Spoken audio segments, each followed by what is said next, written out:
En la tarde calurosa y bochornosa, el aroma a café en la cocina contrastaba con el silencio pesado de un luto no resuelto.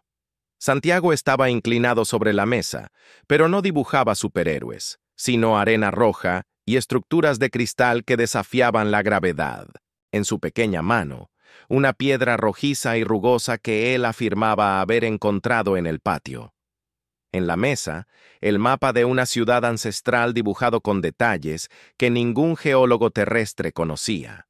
La evidencia de aquel mundo extinto era brutal y tangible.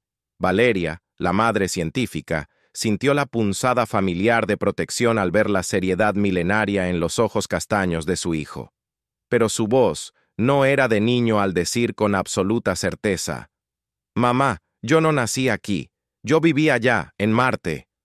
Y el escalofrío le congeló la espina dorsal cuando susurró el secreto final: «Yo vi cómo la luz se apagó». Fue la compleja coordenada orbital, el nombre codificado, último día de Hestia, que él dictó enseguida, lo que rasgó la armadura de su racionalidad y la obligó a buscar la primera prueba al día siguiente. El mundo de Valeria era el de los espectrómetros, de los cálculos exactos y de la física que rige el cosmos. Como astrofísica, ella confiaba en aquello que podía ser medido, replicado y probado. Las grandes preguntas del universo, para ella, tenían respuestas en ecuaciones, no en especulaciones del alma. En su departamento en la Ciudad de México, CDMX, donde la luz de la tarde entraba con dificultad, Valeria intentaba mantener el microcosmos de la casa tan ordenado como las órbitas que estudiaba. Su vida era una lucha constante para mantener la rigidez de la razón contra el caos sutil que la maternidad y una pérdida reciente le habían impuesto. En una tarde calurosa y bochornosa, típica del verano que parecía no terminar jamás, Santiago, su hijo de 7 años, estaba inclinado sobre la mesa de la cocina. La escena parecía común, al principio. Pero Santiago no dibujaba los cohetes o los superhéroes voladores que los otros niños adoraban. Sus lápices de color exploraban paisajes que parecían hechos de arena roja y estructuras complejas, casi imposibles, de cristal que desafiaban la lógica de cualquier ingeniero. Eran ciudades etéreas, silenciosas, hechas de luz filtrada y soledad. Valeria observaba, intentando atribuir el arte de su hijo a algún documental que él hubiese visto. Pero el incidente incitante llegó con la simplicidad brutal y desarmante de la verdad dicha por un niño, rasgando el velo de la normalidad. Santiago sostenía un objeto en su mano, una piedra pequeña, rojiza y rugosa, que él afirmaba haber encontrado en el patio, enterrada bajo el rosal. Él miró a Valeria, y sus ojos no cargaban la fascinación infantil del descubrimiento, sino una seriedad milenaria, un peso de tiempo que no le pertenecía. La voz de Santiago, que debería ser alta y aguda, era baja y firme. «Mamá, yo no nací aquí, yo viví allá, y yo vi cómo la luz se apagó». Valeria dudó. Intentó reír, tratando de desarmar la tensión con ligereza. Pero el niño no sonrió. Él explicó el allá, sin dudar, con la certeza de quien señala una dirección conocida. Era Marte. La pronunciación del nombre del planeta no era la de un niño citando un libro de texto, sino la de alguien que nombra su propia casa. El tono de la escena oscilaba de forma inquietante. La ligereza del calor de la cocina y el ruido distante del tráfico contrastaban con el extrañamiento glacial que las palabras de Santiago evocaban. Era el inicio del carrusel emocional sutil. La bajada era Valeria, tratando de convencerse de que era solo un eco de la pasión de su difunto hermano, Ricardo, por la astronomía. La subida era la convicción en los ojos de su hijo. La astrofísica, siempre en busca de datos concretos, comenzó a poner a prueba a su hijo. Usaba mapas estelares e imágenes de satélite, esperando encontrar el error, la inconsistencia que desenmascararía la imaginación excesiva. Pero la evidencia inicial era imposible e irrefutable. Santiago dibujó, con una precisión que rozaba lo aterrador, el mapa de una antigua ciudad marciana. Lo más perturbador no era la arquitectura en sí, sino el lugar. El dibujo encajaba en un relieve geológico específico del planeta, una falla de escarpa, un detalle conocido solo por investigadores especializados en geomorfología planetaria, lejos del conocimiento popular. ¿De dónde un niño de 7 años pudo haber visto aquello? Aquella noche, el estudio de Valeria, su refugio de lógica, parecía haber sido invadido. La madre protectora buscaba explicaciones médicas. La científica imploraba por una prueba. Mientras acunaba a su hijo, ya soñoliento, Santiago susurró la frase que rompería definitivamente la armadura de racionalidad de Valeria, el detalle inquietante que invitaba a continuar. Santiago susurró una coordenada orbital compleja y desconocida, una secuencia de números y letras que parecía un código militar, pero que él afirmó ser el último día de Hestia. Explicó, sin ser cuestionado, que Hestia era el nombre de la civilización a la que él decía haber pertenecido. Valeria sintió el primer escalofrío de duda, rasgar su armadura de racionalidad. Ya no se trataba de Marte, se trataba de la memoria. Se trataba de que su hijo cargaba un secreto que pesaba más que su pequeña vida. ¿Qué era Hestia? ¿Y por qué el último día de aquella civilización era el primer día de una duda corrosiva en la mente de una científica? Valeria Navarro reaccionó a la coordenada orbital y a la seriedad milenaria de Santiago Torres con la resistencia predecible de una mente entrenada en la ciencia. Ella era una astrofísica, una mujer de datos y de observación controlada. Aquel misterio era un ruido en su sistema y su primera y más fuerte reacción fue la de intentar acallarlo. El conflicto interno que siguió fue intenso. La madre protectora, que solo quería ver la imaginación sana del niño, luchaba contra la científica que necesitaba pruebas irrefutables para salvar su propia cordura.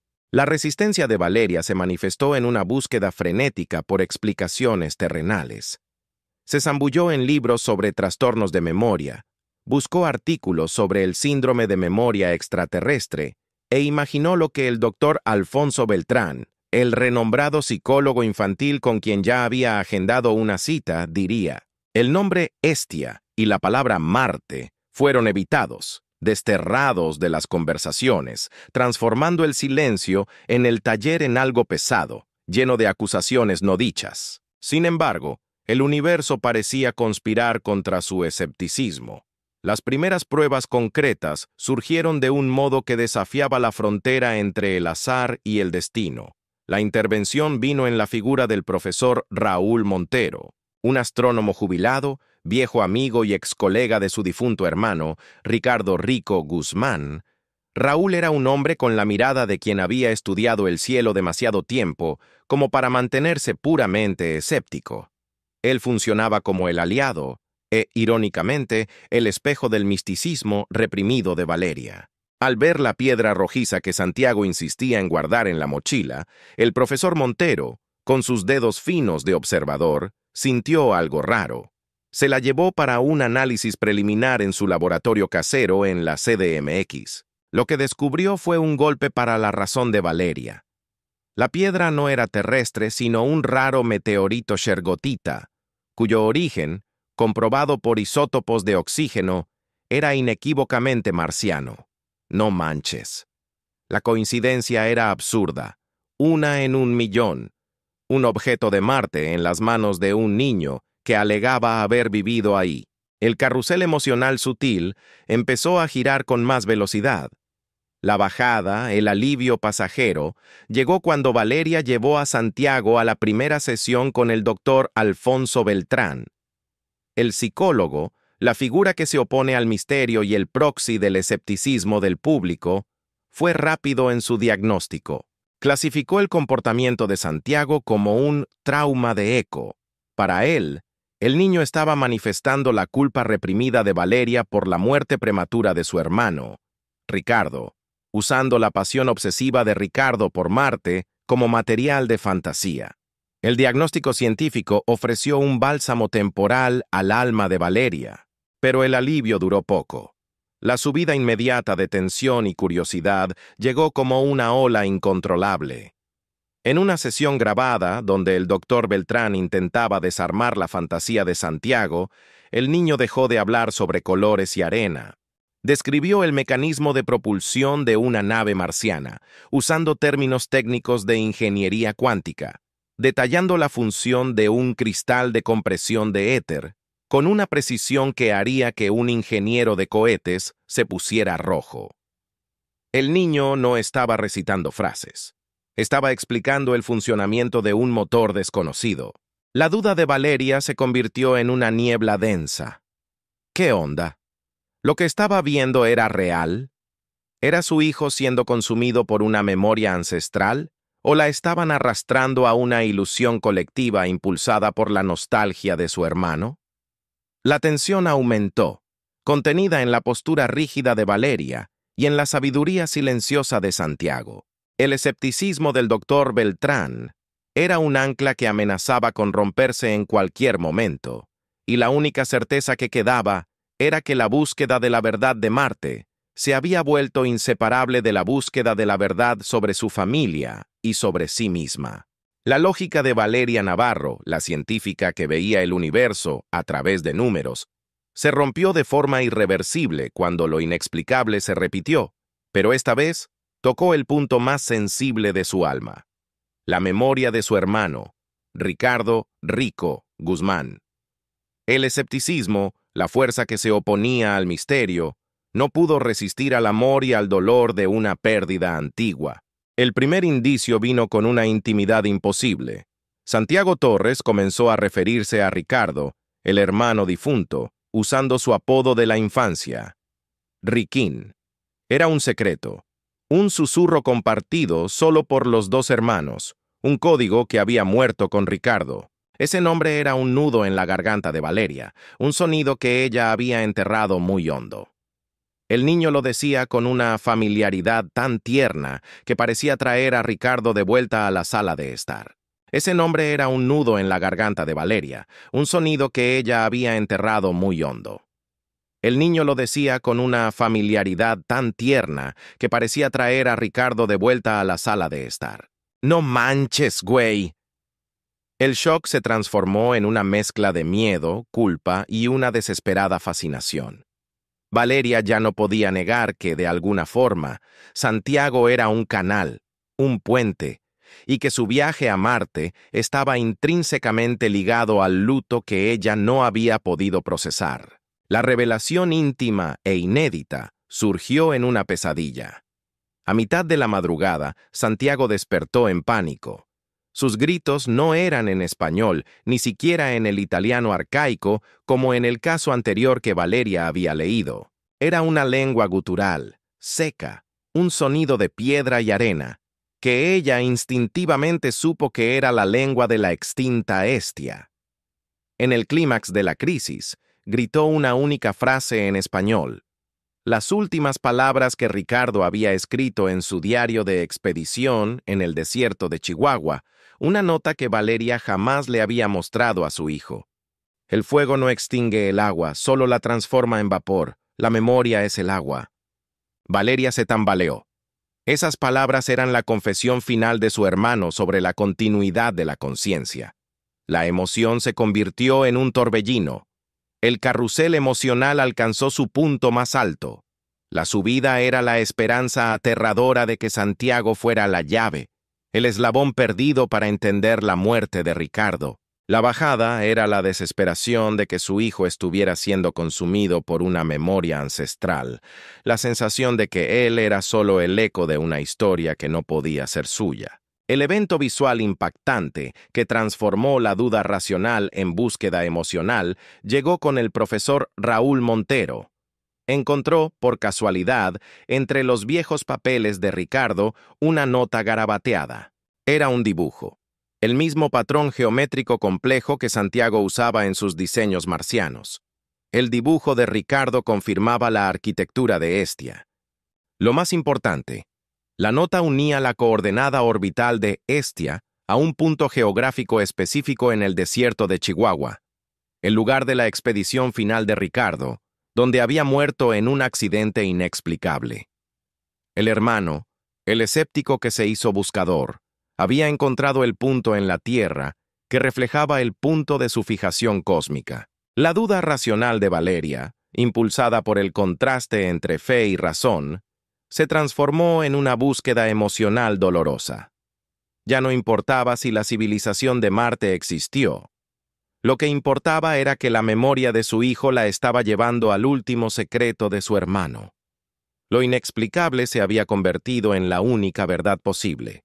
Valeria, la astrofísica, tomó la decisión que desafiaba toda su vida profesional. Iría al desierto de Chihuahua. La coordenada de Hestia ya no era una información, era un destino.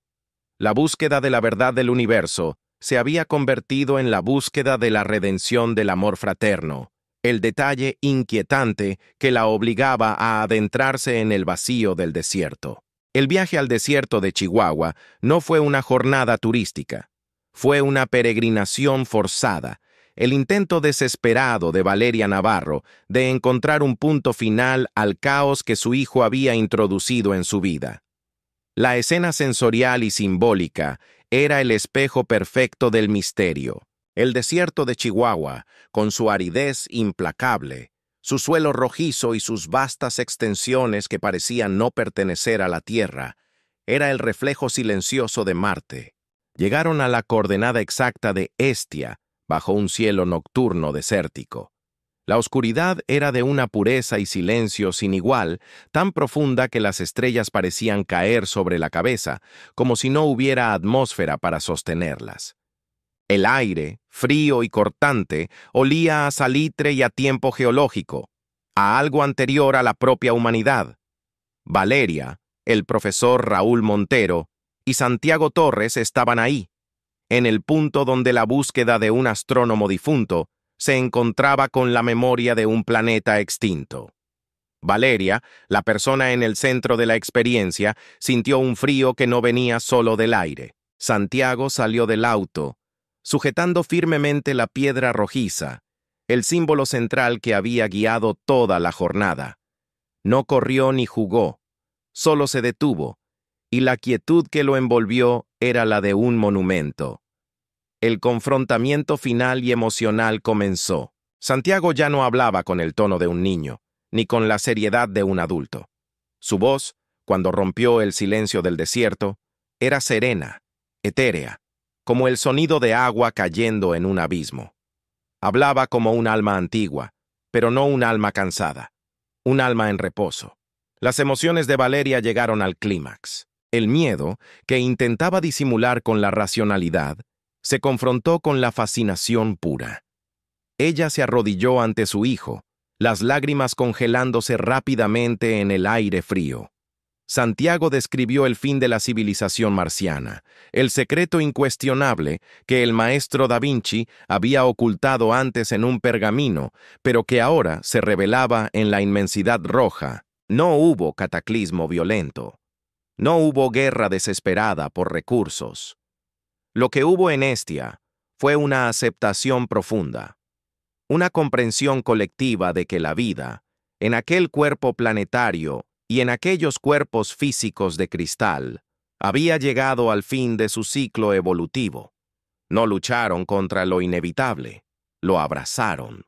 Ya no había nada más que aprender ahí, dijo Santiago, sus ojos reflejando las estrellas. La luz no se apagó, se transformó. El error no es morir, Valeria, el error es aferrarse a lo que ya se fue. La catarsis golpeó a Valeria con la fuerza de un evento cósmico. Santiago, el niño, usó la memoria de Marte para confrontar el dolor de su madre por la pérdida del hermano. Tú, Ricardo, sabía esto, continuó la voz serena. Él vio lo mismo que yo vi, aquí en este lugar. Entendió que la esencia de Hestia no estaba hecha de ladrillos y cristal, sino de conciencia. Y él escribió, Valeria, la memoria es el agua. Sabía que su conciencia, como la nuestra, solo se transformaría en vapor y volvería a condensarse en otro lugar, en otro tiempo. El confrontamiento entre la fe y la razón se resolvió en la aceptación de una verdad humana universal. El miedo de Valeria por la enfermedad o la pérdida de su hijo, el miedo, se transformó en la aceptación, la fe, de que la conciencia de su hermano solo se había transformado y no se había perdido para siempre en el vacío. Su culpa por no haber entendido a Ricardo en vida se disolvió en la comprensión de que había partido en paz, habiendo encontrado una respuesta que trascendía la ciencia. El momento de mayor tensión emocional terminó en un silencio profundo, de alivio agridulce. Santiago cerró los ojos, y el silencio del desierto pareció absorber la voz antigua, devolviéndole el cuerpo de un niño soñoliento. La verdad había sido confrontada y aceptada. El luto que había paralizado la vida de Valeria Navarro durante tanto tiempo, finalmente se disolvió en el frío del desierto de Chihuahua. Lo que Santiago Torres le había revelado no era un secreto científico, sino una lección final de su hermano, Ricardo Rico Guzmán, sobre la continuidad de la vida. El luto se transformó en esperanza, la culpa en comprensión. El final se concretó con un doble cierre, garantizando tanto la paz para la protagonista como la reflexión para el espectador. Emocionalmente, Valeria encontró su paz. Ella guardaba la piedra rojiza en su escritorio, no como un objeto de estudio geológico, sino como un ancla para la esperanza en la continuidad de la vida, un pequeño fragmento de Marte que atestaba que su hijo y su hermano estaban unidos por algo que trascendía lo visible. Era su chile en nogada personal, dulce y complejo, un símbolo de su nueva realidad. Reflexivamente, la historia del fin de Hestia permaneció una crónica en voz baja. El conocimiento sobre la civilización de Marte y su filosofía de aceptación no fue para el público, sino que quedó entre los pocos que la vivieron: Valeria, Santiago y el profesor Montero. El doctor Alfonso Beltrán jamás pudo conciliar la descripción del motor cuántico con su escepticismo y optó por clasificar el caso en sus archivos como una manifestación de folie à deux inducida por el duelo, manteniendo su reputación intacta. En la tranquilidad de su departamento en la CDMX, Valeria a veces observaba la noche. Pero ahora miraba a las estrellas no solo con la óptica de la astrofísica que confía en el espectrómetro, sino con la perspectiva de una madre que sabía que el espacio no estaba vacío. El universo de las ecuaciones exactas ahora se mezclaba con el universo de la memoria infinita, haciéndolo mucho más chido. El narrador deja la pregunta en el aire, la duda poética que el oyente se llevará consigo. Órale, al final, ¿qué nos enseña la memoria de un planeta extinto sobre nuestra propia civilización? ¿Seremos capaces de aceptar el final con la misma dignidad, o el miedo nos hará olvidar que, en el universo, nada se pierde, todo solo regresa? Tal vez la verdad más importante que la humanidad necesita escuchar no venga de los telescopios de Puebla, sino del susurro silencioso de un niño que recuerda: